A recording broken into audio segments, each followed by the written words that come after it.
which was organized to ferry the passengers, and there you can see the visuals that we have accessed of how this entire in fact exercise was carried out. Paul, my colleague, is joining us live right now for more on this. Paul, what more details can you share with us? Well, Hina, this is a one-off special train at a time when trains are not running.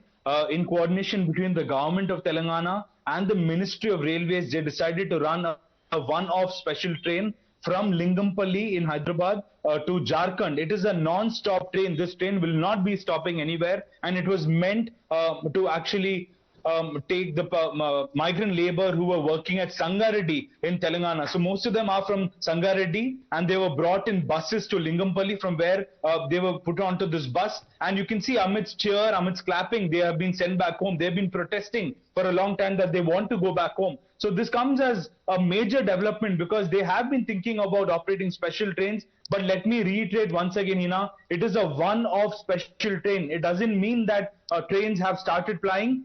This was a special case, hence they decided to run this train.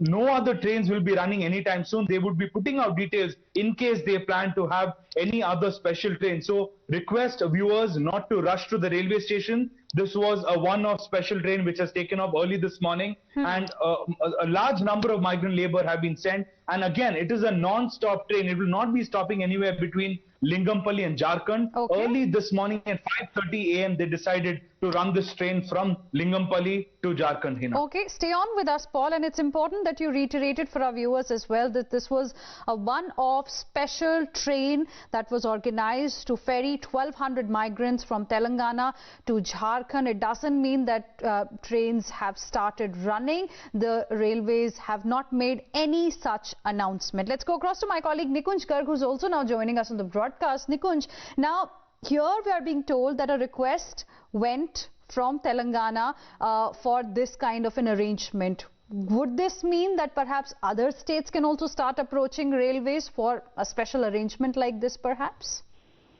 Well, Hina, they have been approaching. They have been approaching it, and states have been continually flagging this concern that the buses or the road transport is simply inadequate to transport migrant labor, which, according to Ministry of Home Affairs' own affidavit to the Supreme Court, numbers somewhere around 15 lakh persons stranded across the country against their wishes at places where they do not wish to be, at least at this point in time.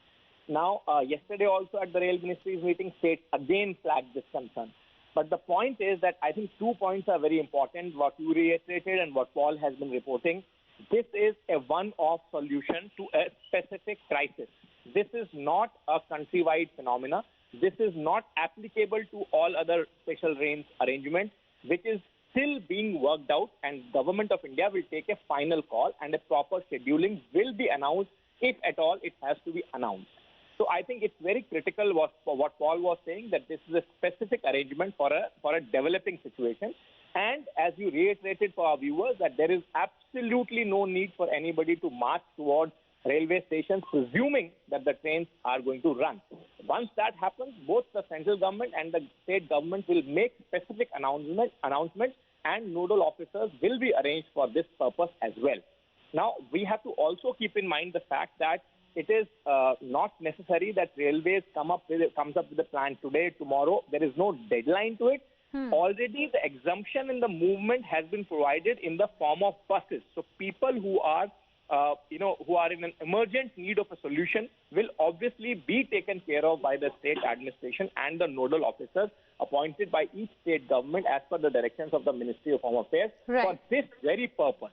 So there is absolutely no reason or need for panic or rush towards the railway station. Right, Nikunj, I'm just requesting you to stay on with us. Let me go back to Paul once again. Paul, when I was looking at these visuals that you've accessed for us, very interesting observation. One, everyone who is there at the station is wearing a mask, which is one. And second, enough social distancing being maintained as well. So it seems that, to ensure that all goes well, meticulous planning happened, and then only this kind of a big decision was taken.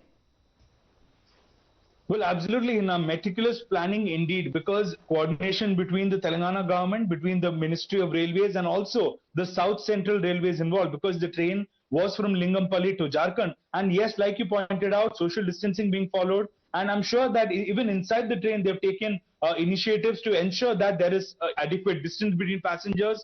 There is also masks that have been given out to them. So it is important that these points have been considered by them. And that early this morning they chose 5:30 a.m. for the train to leave. This is clearly because they wanted to avoid any kind of confusion. They do not want people to rush to the railway stations expecting that further trains will run. Clearly they have mentioned it is a one-off special train and it will not be stopping between Lingampally and Jharkhand, and the first set of migrant labor from Telangana are on their way home. Right. All right, Paul, as well as Nikunj, appreciate both of you for joining us with all of those details. With this, we are slipping into a very short break.